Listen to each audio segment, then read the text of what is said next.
Hello everybody, welcome to English Story channel. I hope you're doing well as usual.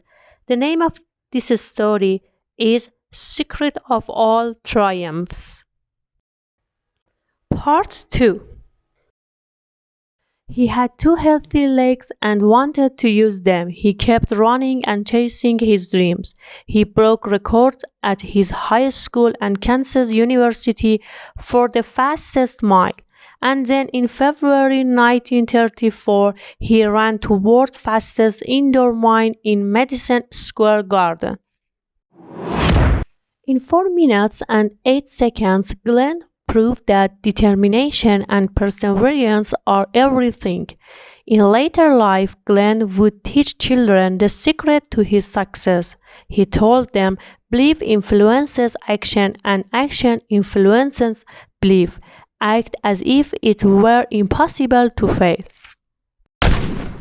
On the other side of the world, Japanese soldier Hiro Onoda also refused to fail. He believed in perseverance and discipline.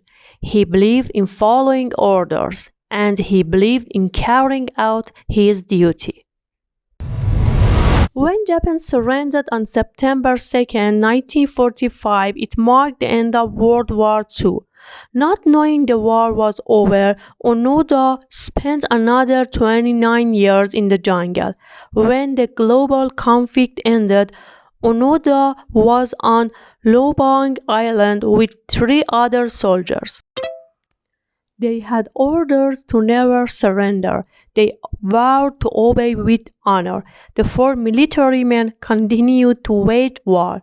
In 1950, one of the soldiers could not go on. He left the jungle, returned to Japan, and told the world about his never-ending war. One of the Onoda's remaining comrades died of natural causes. The other was killed in a 1972 clash with Filipino soldiers. Over the years, Onoda killed over 30 people on the island who he mistakenly believed to be enemy soldiers.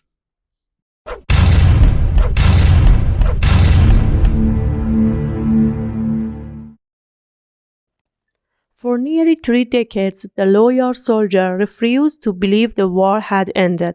The Japanese government sent search parties and dropped leaflets by air to tell him the war was over. Onoda thought it was a trick by the US government to get him to surrender. He explained the leaflets they dropped were filled with mistakes, so I judged it was a plot by the Americans. Over the years, as Onoda continued his war against the locals, various groups of Japanese went searching for him. He suspected they were prisoners of war being forced to trick him into surrender. He stayed hidden. Finally, in 1974, a young Japanese adventurer named Norio Suzuki heard that Onoda was still in the jungle. Suzuki traveled to Lobang to find him. In just 4 days, he succeeded where everyone else had failed. He found Onoda and befriended him. He explained to him the war was really over. Suzuki tried to bring Onoda back, but Onoda refused. He could not forget the words of his commanding officer, Major Taniguchi.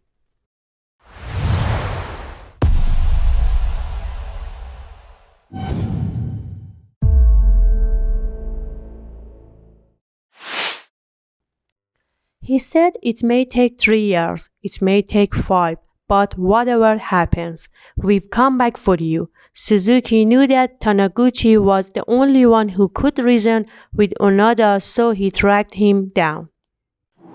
Taniguchi had become a bookseller in Japan, but when he heard about Onoda, he kept his word and returned to the Philippines to get him. In a face-to-face encounter, Taniguchi ordered the old soldier to finally stand down.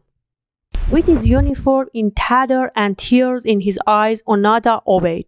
He saluted the flag on his country and handed over his gun and sword. Onoda explained every Japanese soldier was prepared for death. As an intelligence officer, I was ordered to conduct guerrilla warfare and not to die.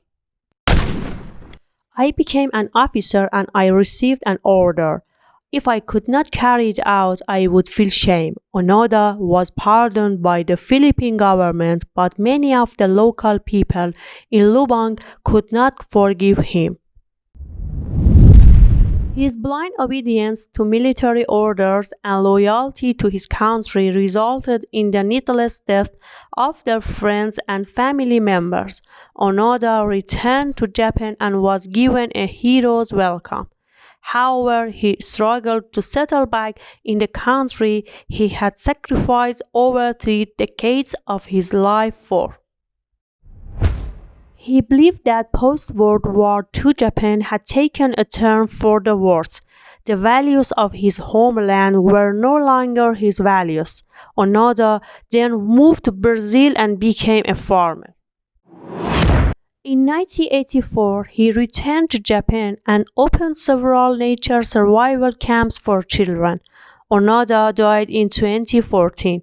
He is remembered by some as foolhardy, but by others as a symbol of loyalty, sacrifice, and perseverance.